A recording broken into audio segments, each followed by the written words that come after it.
Hi, I'm Alex Shelton, and I'm going to give you the inside scoop on house hacking. So stay right here, or there, or you can move, just stay right here.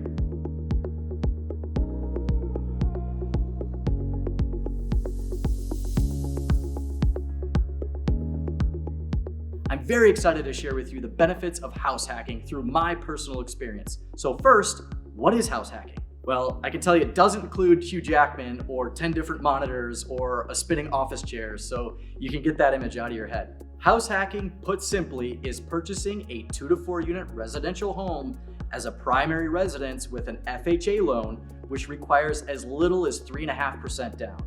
This means you live in one of the units and rent out the others. So depending on how much rent you're collecting, some or even all of your expenses might be covered by the rented out units. Now that you know what house hacking is, I'm going to tell you about my experience with it and some of the positives and the negatives. I purchased a 3-unit property that required a lot of work, and the unit that we planned on living in had tenants in it already, so we had to issue them a 60-day notice so that we could move in. And since they were on a month-to-month lease, that wasn't a problem. After the tenants moved out, we got to work on improving the unit. My father-in-law and I did a lot of the work ourselves with the help of YouTube to save on labor costs. Once our unit was ready, we moved in and then got to work upgrading the other units. Once a unit was upgraded, we were able to move in new tenants, charge a little bit more rent, all while the mortgage payment stayed exactly the same. With the sweat equity I put into the property, along with natural appreciation, I was able to refinance my FHA loan into a conventional loan within the first year of ownership to get rid of the mortgage insurance and lower my interest rate.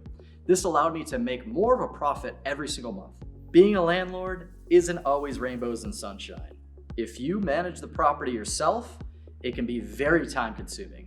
You must understand the rental laws if you're gonna manage the property yourself, and be prepared to deal with tenant issues at all hours of the day.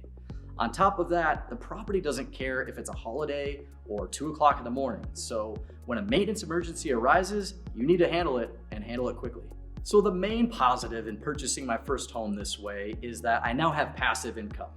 My monthly overhead was mostly covered by the other units while I was living at the property, and now that I'm no longer living there, I'm making a monthly profit having all 3 units rented out. This process has allowed me to buy my first investment property with very little out of pocket to start. If you're interested in seeing if you qualify for a house hack, or you have any other questions that are mortgage related, please reach out to me anytime, and I'm excited to help you build your real estate empire.